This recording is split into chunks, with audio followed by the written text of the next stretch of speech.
শুভেচ্ছা আমন্ত্রণ দেশ সংবাদে সঙ্গে আছি আমি সঞ্জিতা হক। বিরোধী দলীয় নেত্রী ও বিএনপি চেয়ারপারসন বেগম খালেদা জিয়াকে সেনানিবাসের বাড়ি থেকে উচ্ছেদ করা হয়েছে অভিযোগে আজ সারা দেশে সকাল সন্ধ্যা হরতাল পালন করছে বিএনপি। রাজধানীতে নয়াপল্টনে বিএনপির কেন্দ্রীয় কার্যালয় ও মহাখালীতে তিতুমির কলেজের সামনে হরতাল সমর্থকদের সঙ্গে পুলিশের ধাওয়া পাল্টা ধাওয়া ছাড়া পরিস্থিতি স্বাভাবিক রয়েছে।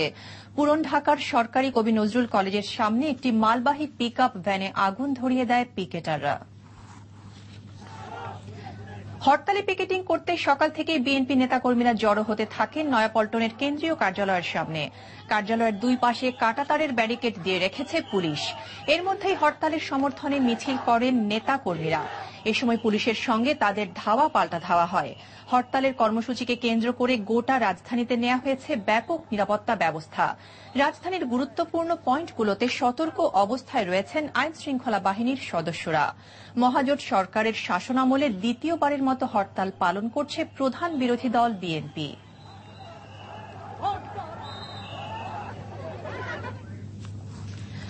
দর্শক, এই মুহূর্তে বিএনপির নয়াপল্টন কার্যালয় এলাকায় রয়েছেন আমাদের রিপোর্টার মহসিনুর রহমান বাদল। আমরা এখন কথা বলছি তার সঙ্গে। বাদল, আমি শুনতে পাচ্ছি। বাদল, বিএনপি কার্যালয়ের সর্বশেষ অবস্থা এখন কি?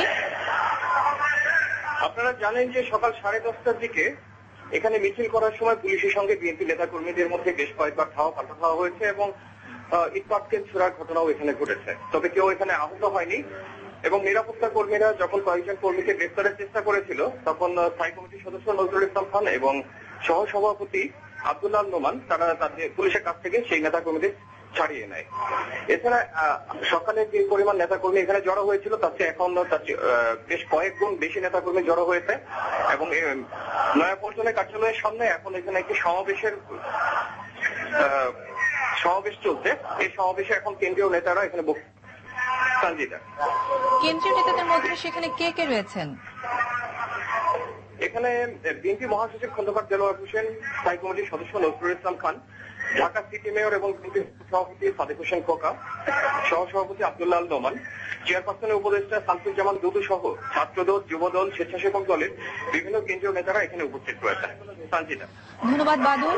দর্শক, আমরা এতক্ষণ কথা বলছিলাম আমাদের রিপোর্টার মহসিনুর রহমান বাদলের সঙ্গে, যিনি এই মুহূর্তে রয়েছেন নয়াপল্টন এলাকায়।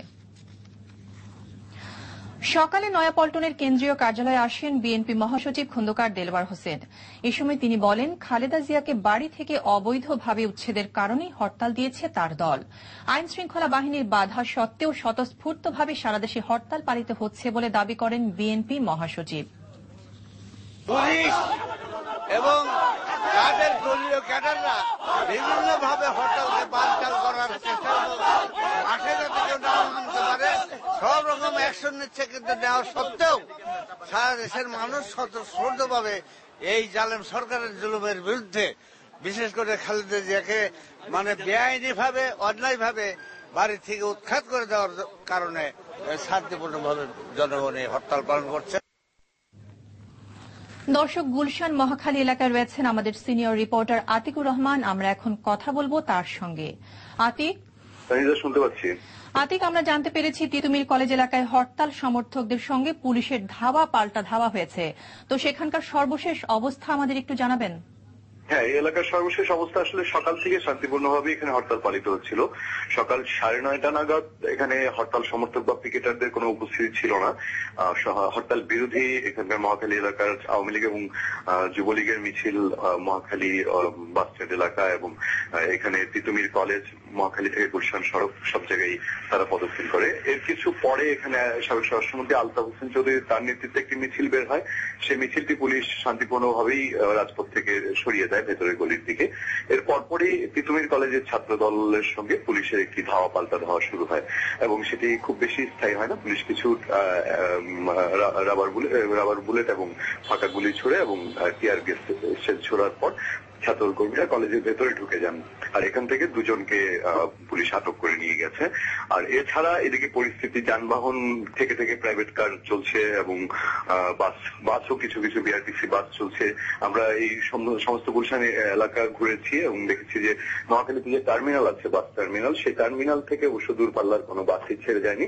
টার্মিনাল থেকে পুরো মহাখালী পর্যন্ত দূরপাল্লার বাসগুলো সারিবদ্ধভাবে দাঁড়িয়ে আছে। এর বাইরে এখন গত 2-3 ঘন্টা ধরে অর্থাৎ 10:30টার পর থেকে এখানে পরিস্থিতি শান্ত রয়েছে এবং আইন শৃঙ্খলা বাহিনী নিয়ন্ত্রণে রয়েছে। সঞ্জিদা, ধন্যবাদ আতিক। দর্শক, আমরা কথা বলছিলাম আতিকুর রহমানের সঙ্গে, যিনি এই মুহূর্তে আছেন মহাখালী এলাকায়। দর্শক, গাবতলীতে আছেন আমাদের রিপোর্টার নাহিদ আশরাফ রাজীব। সেখানকার সর্বশেষ অবস্থা জানতে আমরা এখন কথা বলছি তার সঙ্গে। রাজীব। জি সঞ্জিদা, শুনতে পাচ্ছি। রাজীব, গাবতলী বাস টার্মিনালের কি অবস্থা? সেখান থেকে দূরপাল্লার যানবাহন কি কিছু ছেড়েছে? গাবতলী থেকে এখনো দূরপাল্লার কোনো বাস এখনো ছেড়ে যায়নি। আর সন্ধ্যার আগে কোনো বাস ছেড়ে যেতে পারবে কিনা সে ব্যাপারেও বাস কর্তৃপক্ষ সঠিক এখনো কিছু বলতে পারছে না। সঞ্জিদা, যাত্রীদের ভিড় কেমন আর যানবাহন না চলায় মানুষের দুর্ভোগ কেমন দেখছেন? আগেই যারা আসলে টিকিট কেটে রেখেছিলেন আজকে যাওয়ার জন্য, তো সেখানে যে টিকিট কাটার লোকজন এখানে ভোর থেকে এসে অপেক্ষা করছেন, হাজার হাজার যাত্রী এখানে আছেন, তারা এখন একটা চরম ভোগান্তির মধ্যে আছেন। কারণ বাস কর্তৃপক্ষ তাদেরকে আসলে টিকিট দিতে, বাসের টাইম জানাতে পারছে না, তারা কখন যেতে পারবে সেটাও বলতে পারছে না। এখানে একটা চরম ভোগান্তির মধ্যে আছেন এবং তারা সংশয় প্রকাশ করছেন আদৌ তারা বাড়িতে যেতে পারবেন কিনা, তারা করতে পারবেন কিনা। সঞ্জিদা, ধন্যবাদ রাজীব। দর্শক, আমরা এতক্ষণ কথা বলছিলাম আমাদের রিপোর্টার নাহিদ আশরাফ রাজীবের সঙ্গে, যিনি এই মুহূর্তে গাবতলী এলাকায় রয়েছেন।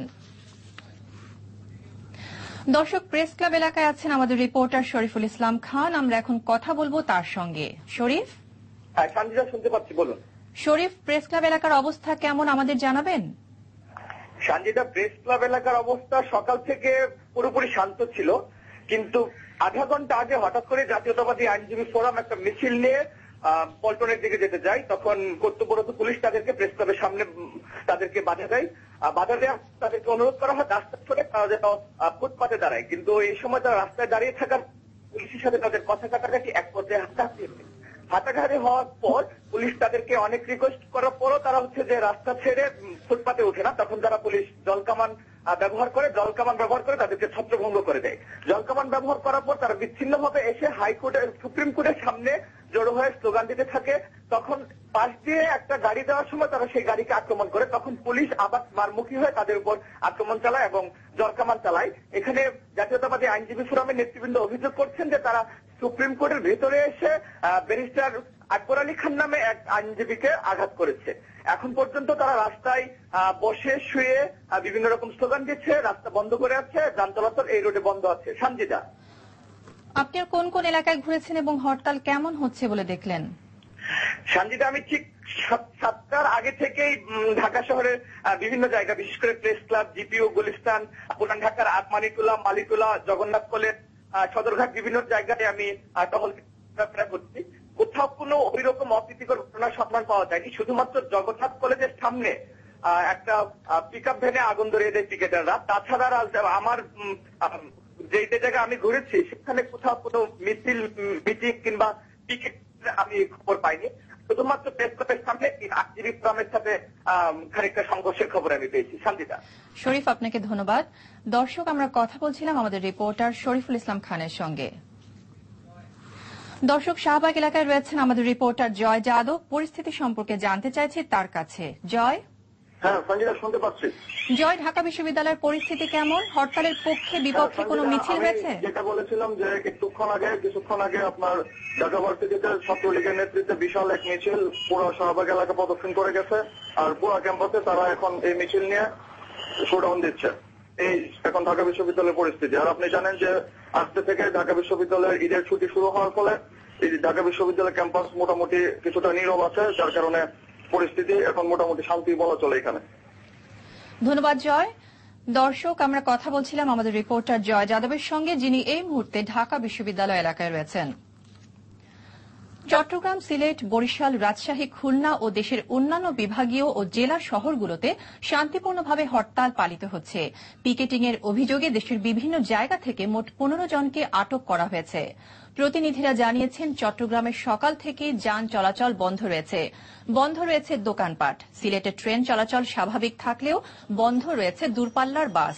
বিএনপি ও অঙ্গ সংগঠনগুলোর নেতাকর্মীরা কালো পতাকা নিয়ে নগরীতে মিছিল করলেও পিকেটিংয়ের ঘটনা দেখা যায়নি। বরিশালে বেশ কিছু বাস ও লঞ্চ অভ্যন্তরীণ রুটে চলাচল করছে, তবে দূরপাল্লার বাস চলেনি। নগরীতে রিকশা চললেও টাউন সার্ভিস চলেনি। অন্যান্য দিনের মতোই চলছে ঈদের বাজার। এদিকে খালেদা জিয়াকে উচ্ছেদের প্রতিবাদে শনিবার বিনা অনুমতিতে নগরীতে মিছিল ও গাড়ি ভাঙচুরের অভিযোগে দায়ের করা মামলায় জড়িত সন্দেহে রাতে 7 জনকে গ্রেপ্তার করে পুলিশ। রাজশাহী ও খুলনায় যানবাহন চলাচল করলেও অধিকাংশ দোকানপাট ও ব্যবসা প্রতিষ্ঠান বন্ধ রয়েছে। নগরীতে দফায় দফায় বিক্ষোভ মিছিল করেছে বিএনপি ও অঙ্গ সংগঠনের নেতাকর্মীরা। বিচ্ছিন্ন পিকেটিংয়ের ঘটনা সহ সিরাজগঞ্জ, হবিগঞ্জ, কুড়িগ্রাম, ফরিদপুর, ঝিনাইদহ, জামালপুর, শেরপুর সহ সারা দেশে মোটামুটি শান্তিপূর্ণভাবে হরতাল পালিত হচ্ছে।